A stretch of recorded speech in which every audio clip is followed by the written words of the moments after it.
طيب، ده الشابتر 2 حل أسئلة، أهم الأسئلة على شابتر 2 أسئلة الفاينل دكتور عبد الرحمن. طيب، نبدأ مثال رقم 1.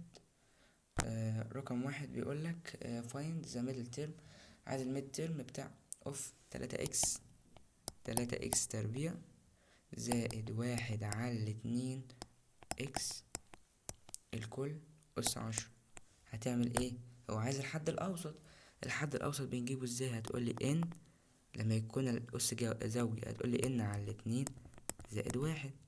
n على 2 زائد 1 هنا 10 على 2. 10 على 2 10 على 2 ب5 زائد 1 يبقى 6. يبقى أنا عايز الحد السادس. طب الحد السادس بنجيبه ازاي؟ انت عارف ان التي اللي هي التي عبارة عن ايه؟ طب تعالى نكتب القانون بعد كده نشوف هنعمل ايه. التي ار زائد 1 بتساوي ان سي ار A أس N ناقص R في B أس R. طيب أنا عندي التي ب6 تساوي تي R زائد 1، يبقى الR زائد 1 بتساوي 6، يبقى الR بتاعتي ب5. الR بتاعتي ب5، فهتقولي يبقى التي 6 بتساوي 10 سي 5 في A 10 ناقص 5 في A أس 5 في B أس أس 5 برضو. تمام. هتقولي ليه 5 هنا؟ فهقولك الار. طب ليه 5؟ ان ناقص ار 10 ناقص 5. طيب حش لي الاي دي والبي دي وحط لي قيمهم اللي هي بكام. هتقولي 10 سي 5 لما تفك نزل 10 سي 5 زي ما هي في الاي بتاعتي بكام. الاي ب3 اكس تربيع، 3 اكس تربيع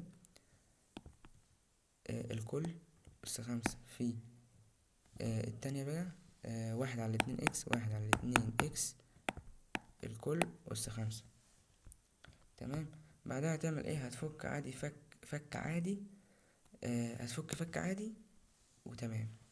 10 سي 5 هتفكها عادي جدا بالقانون السهل اللي هو القانون العادي اللي هو بتاع الميد ترم، اللي هو العادي، مش الميد ترم اللي خدناه في اول حاجة خالص. فكمل انت بقى الحل، وده هتضرب هنا وهتكمل تطلع معاك القيمة في الاخر عشان وقت الفيديو. القيمة طالعة بكام؟ طالعة وما تخدش من الارقام 15 309 على 8 اكس أس 5. سهلة يعني، مش محتاجة كل شغل رياضة.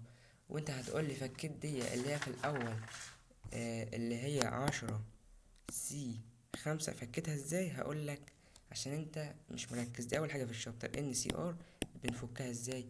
هتقولي ان مضروب على ار مضروب ان ناقص ار مضروب. هتكتب كده وهتفك. اعتقد لو انت مش فاهم ما تكملش الفيديو اصلا. يبقى انت مش مذاكر الشرح، يبقى ما تكملش الفيديو اصلا، مش هتستفاد حاجه. طيب بعد كده المثال ده رقم 2 هيجيلك في الامتحان زي ما هو، واتحداك بكره هيجيلك زي ما هو. اما يقولك شو ذات ان الان، يعني انظر للعلاقه ان ار اللي هي ان اي سي ار بعينها بتساوي ان ناقص ار. اثبتت لك على فكره العلاقه دي في الشرح اللي هي باينه ان سي ار بتساوي ان سي ان ناقص ار. اثبتها لك في الشرح. هو كاتب لك دي، بيقول لك اف. هو مديك الاثبات ده. طب يقول لك اف يعني لو. طب لو يا عم امسح خلص بقى. طب لو 10 ار، يعني 10 سي ار بتساوي 10 2 ار زائد 1. هتعمل ايه؟ واحد هيجي يقول لي هقول الار بتساوي 2 ار زائد 1. طب تعال نحل كده. ار بتساوي 2 ار زائد 1. طيب ودي هناك وده هناك، يبقى هتقول لي ار بتساوي -1. ما تنفعش، مرفوضة، ما ينفعش يكون سالب. هتعمل ايه في الحالة دي؟ سهلة. نفترض ما جابليش 10 في الامتحان، جاب لي مثلا 5، جاب لي عفريت. هتعمل ايه؟ هتقول لي هجمع ده مع ده واساويهم بده. ازاي؟ هتقول لي ار زائد 2 ار زائد واحد بتساوي 10. هتعمل ايه؟ هتاخد ده وده تساويهم بالرقم اللي هعطيهولك. طب هتقولي دول 3 ار، وهودي الواحد الناحية التانية هيبقى 9، يبقى الار بتساوي 3. هو بيقولك اوجد ار، بعد ما اعطاك العلاقة دي بيقولك هاتلي ار، واديني جبتلك ار. ودكتور عبد الرحمن مكرر السؤال ده في كام سؤال؟ في 6 امتحانات بنفس الارقام، بنفس كل حاجة حرفيا. 6 من 10 امتحانات جابهم بنفس الرقم. والاربع الامتحانات التانيين كان حاطط مكان العشرة، كان حاطط مكانها 8، ومغير الاتنين زائد ار، 2 ار زائد واحد، مش عارف كان مخليها كام. بس هو بكرة هيجيبها وهتفتكرني. طيب رقم 3 بيقولك انا عايز الحد السابع، ومديك العلاقة اكس ناقص واحد على اكس أس 9. هو عايز الحد السابع، يعني T7. هتعمل ايه؟ والله سهلة. ليه؟ انت عايز القانون بتقول ار زائد واحد بيساوي بيساوي ايه؟ ان سي ار في ايه ان ناقص ار في بي أس ار. طبعا هنحل على طول. T7 هتساوي ان سي ار، الان ب9، الان بتساوي 9. طيب الار هتساوي كام؟ ما انت عارف ان الار زائد واحد بتساوي 7، يبقى اذا الار ب6. ليه 6؟ ما تكملش يا اسطى، لو مش عارف تجيب جار ما تكملش. يبقى 9 سي، 9 سي 6 اكس تكعيب. ليه اكس تكعيب؟ ليه اكس تكعيب؟ ليه اكس تكعيب؟ هتقولي 9 ناقص 6 ب3، فانا نزلت 3 فوق مضروبة في واحد على اكس الكل أس 6. كمل بقى مسألتك عادي، عوض وتحل دي وتفك دي وتفك دي، هتطلع معاك -84 على اكس تكعيب، زي ما احنا في الPDF بالظبط. طيب المسألة اللي بعدها بيقولك هاتلي الحد التالت، نفس الحل، نفس طريقة الحل، فمش هحلها تاني عشان نوفر وقت. طيب رقم 5 find the expression of x. هو عايز expand، يعني عايز يقولك ان انت فك لي x زائد واحد على x كل أس 4. طيب كنا بنفك الأس 4 كنا بنعمل ايه؟ هتقولي سهلة. كنت بقول انا عندي 4، فهقول 4 سي صفر. طب ليه نزلت صفر؟ لازم ابدأ بالصفر زي ما فهمتك في الشرح. هتقولي ايه أس 4 بي أس صفر، دي أول حاجة. كمل، كل ما تروح هتزود على ده واحد، فهتقولي 4 سي 1. الايه هتنقص منها واحد، هتقولي 3. هتزود على البي واحد، هتبقى 1.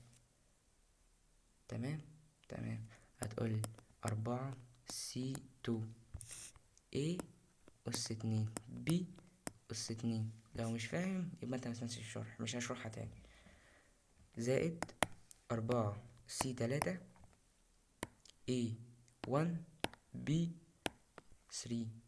طيب زائد 4 سي 4. هنوقف على كده، ما قلت لك اول ما توصل ان ده يساوي ده هتوقف.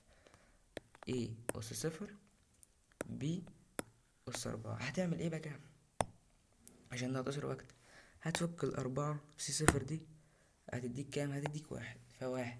طيب الايه أس 4 هتخليها، هتحوش الايه تحط قيمتها، هتحوش البي وتحط قيمتها، فايه أس 0 مش هتعملها اصلا. هنا تطلع معاك ب4. طيب ايه أس ايه تكعيب، هتشيل الايه وتحط مكانها اكس، وهتشيل البي وتحط مكانها واحد على اكس، وهكذا، وهتكمل للآخر.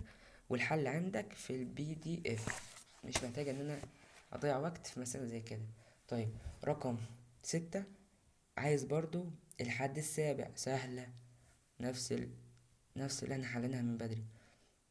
طيب بعدها بيقولك رقم 7 عايز الميد ترم للإكس، إكس على واي ناقص واي على إكس الكل أس 4. عايز الحد الأوسط. الحد الأوسط دي ازاي؟ هتقولي إن زائد واحد، إن على 2 زائد 1، إن على 2 زائد 1، إن على 2 زائد 1. طيب هتقولي هعمل ايه؟ ان ب4 على 2، فهي 2 زائد 1، يبقى انا عايز الحد التالت. هتكتب دي 3 وعوض في القانون بتاعك زي ما حلنا من بدري. طيب رقم 8 expand، يعني فك اكس ناقص واحد على اكس الكل أس 4. طب ما احنا لسه حلينها، بس هناك كانت كام؟ خد بالك اهي ناقص. شوف عمل ايه بقى هنا، خليها زائد. دي غير اشارات وارقام، نفس الحل في البي دي اف. تابع في البي دي اف هتلاقيها محلولة وانت تعرف تحلها اكيد. طيب رقم 9 دي محلولة غلط بقى في البي دي اف، وعايزك تركز معايا لان كده كده هيجيبها، وما كانش جايبها بنفس الارقام هيجيب لك اس فردي كده كده. فيقول لك find the midterm، عايز الحد الاوسط لل A على 2 ناقص B على 3 الكل اس 11. طيب انا قلت لك لما تلاقي الاس فردي يبقى انا عندي كده حدين اوسطين. الحد الاول بنجيبه ازاي؟ هتقولي عشان المسألة دي انا حللها غلط في البي دي اف، حللها غلط في البي دي اف، فانت هتكتبها ورايا او هتعدلها ورايا. طيب طالما عندي فردي يبقى انا عندي حدين، هتقولي ان زائد واحد على الاتنين، ده الحد الاول. طب الحد التاني ان زائد واحد على الاتنين زائد واحد. ده لما يجيب لك اس فردي هتعمل كده. وخدوا بالكوا انها مكتوبة غلط في البي دي اف بتاع الشرح. انا كاتب يعني عكس كده، انا كاتب الاس زائد واحد على الاتنين دي صح، اما كاتب بعد كده كاتب الاس زائد تلاتة على الاتنين غلط. هي الاس زائد واحد على الاتنين زائد واحد، ناخد بالنا منها كده كده جاية في الامتحان بكرة. لو ما جابش فردي هيجيب زوجي، واعتقد هيجيب زوجي عشان كل حلها غلط. فردي عشان كل حلها غلط. فهتعمل ايه؟ هتجيب لي الحد الاول من العلاقة دي، ان زائد واحد 11 زائد واحد على الاتنين فالستة، يبقى الحد الاول عندي ستة. وهتعوض دي ستة، اعتقد انت عارف هتجيبها ازاي، هتعوض في القانون بتاعك وهتجيبها. طيب الحد التاني قلتلك ان زائد واحد على الاتنين زائد واحد، فهتقولي ان زائد واحد على الاتنين لسه جايبينها بستة، زائد واحد هتساوي سبعة، يبقى هو عايز مني التي سبعة. تمام تمام. وهتكمل حلك عادي، وانا نزلت الحل بتاعها على الجروب مكتوب في ورقة كاملة، وهسيبهولكوا برضو في الكومنتات برضو الحل بتاع المسألة دي. طيب بعد كده مثال رقم 10. بيقولك اكسبان اللي هو فك يعني اكس زائد واحد على اكس على تلاتة. برضو نفس الكلام، هتفك التلاتة دي باكس باند اللي انت هتقولي هتفكها بقى فك عادي. هتقولي تلاتة سي زيرو ايه أس تلاتة بي أس صفر، وهتكمل بقى وهتفك زي ما احنا فكنا الأربعة. أنا ليه بجري ومش بحل كل المسائل؟ أنا فاهمك الفكرة عشان تعرف تحل، لكن مش هقعد أحلك كل مسألة عشان وقت الفيديو ميطولش ووقتك ووقتي. طيب نخش على اللي بعدها. رقم 11 بيقولك عايز الحد الخامس للعلاقة اكس ناقص واحد على اكس الكل أس تسعة. عايز الميد ترم، عايز الحد الأوسط. هتقولي الميد ترم بيساوي ان على الاتنين ده زوجي بقى. عايز هو اصلا عايز الحد الاوسط، اصلا هو مديهولي اصلا، يعني هو عايز الحد الخامس اصلا، هو مديني انه عايز الحد الخامس. فهتقول له تي خمسة وهتعوض. خلصت. رقم 12. رقم 12 مهمة جدا وكده كده هيجيبها. بيقولك find the term، عايز الحد independent الخالي من اكس، يعني الحد اللي مفهوش اكس في العلاقة. اتنين اكس تكعيب زائد واحد على اكس الكل أس تسعة. حليناها في الشرح وجايبها في الفاينل 3 4 مرات. هتعمل ايه؟ قلنا هتكتب القانون وتعوض فيه تي ار زائد واحد بتساوي ان سي ار. طيب الان عندي بتسعة، يبقى هتقولي تسعة سي ار، الار مش عارفها فكتبت ار زي ما هي. طيب بعدها هتكتب ايه اللي هي اتنين اكس تكعيب اس ان ناقص ار، تسعة ناقص ار في بي، البي اللي هي واحد على اكس الكل اس ار. طيب هتعمل ايه؟ شايف التلاتة دي اضربها هنا، هتضربها اعتقد دي تربيع، مش تلاتة، دي تربيع. هتقولي مالكش دعوة بالاتنين دي، فهتقولي اكس اس 18 ناقص اتنين ار مضروبة في الاكس واحد على الاكس كأنها اكس اس سالب واحد، يبقى سالب ار بتساوي اكس اس صفر. هو ده اللي طالبه، ده المطلوب اللي هو طالبه. اعتقد لو ما فهمتهاش مني دلوقتي هتلاقيها في الشرح في شابتر 2 في اخر الفيديو. روح اسمعها من هناك لو انت مش فاهم. تمام، بس هي سهله، المفروض انت تحلها اصلا، بس انا بحلها معاك تاكيدا ان الفكره مهمه. فخلاص طالما الاساس يساوي الاساس يبقى الاس يساوي الاس. طب اجمع دول، بعد ضرب نرجع الاس. طب 18 ناقص 2 ار ناقص ار يبقى 18 ناقص 3 ار بتساوي صفر. وادي التلاتة ار الناحية التانية، هتقولي 18 بتساوي 3 ار، يبقى الار بتاعتي بتساوي 6. 18 على 3 فيها 6، انا جبت الار. خلصت مسألتي. هو مش عايز ار، هو طبعا عايز الحد الاوسط. طب الحد الاوسط كنا بنجيبه ازاي؟ تي ار زائد واحد. تي ار زائد واحد، انا جبت الار ب6، يبقى الحد الاوسط بتاعي كام 7. كمل مسألتك وهات له الحد الاوسط، والاجابات عندك في الملف. تمام. رقم 13. رقم 13 find the coefficient of x أس 19. بيقولك أنا عايز x أس 19. تمام. إن في العلاقة 2x تكيب ناقص 3x الكل أس 9. عندك في الPDF بتاع الشرح آخر مسألة في شابتر 2، بس أنا جبت وجاي في الفاينل، بس أنا كتبتها تاني هنا أو بشرحها عشان مهم. هتعمل إيه؟ هتقولي تي ار زائد واحد بتساوي ان سي ار ان بتسعة 9 سي ار مضروبة في 2 اكس تكعيب الكل أس 9 ناقص ار مضروبة في -3 اكس الكل أس ار. هتعمل ايه؟ هتضرب التلاتة في التسعة يبقى 27 ناقص ار زائد ار. تلاتة ار قصدي، هنا 3 ار بتساوي هتساوي صفر. ليه؟ هقولك لأن لا مش هتساوي صفر، هتساوي 19، لأن هو مدينا عايز اكس 19. فسويت ال19 بالقيمة بتاعت اللي فوق كلها. فهتعمل ايه بعد كده؟ سهلة. هتقولي اكس، لا مش اكس، هتقولي 27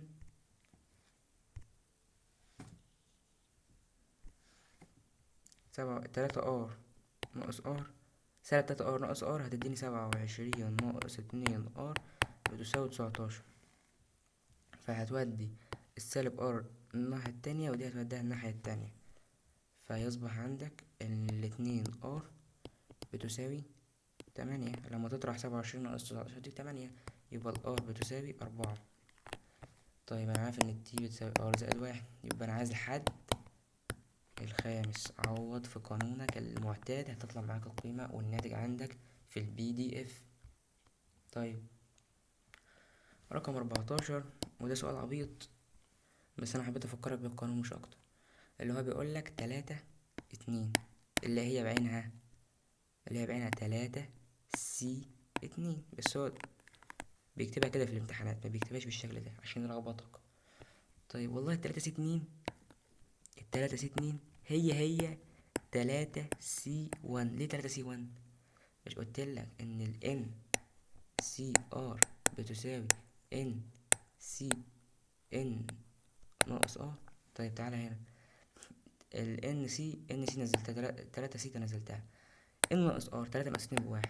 طيب 3C1 ب3. قلتلك طول ما ال R بتساوي 1 يبقى القيمة بتاعتها هتساوي N ويساوي 3. طب انا مش هحلها كده يا عم، انا مش فاكر دي، انا هحلها بالقانون بتاعي. القانون كان بيقول ايه؟ ان سي ار بيساوي ان مضروب على ار مضروب ان ناقص ار مضروب. طب تعالى نحلها. هتقول ان مضروب 3 مضروب على 2 مضروب في ان ناقص ار اللي هي 3 ناقص 2 مضروب.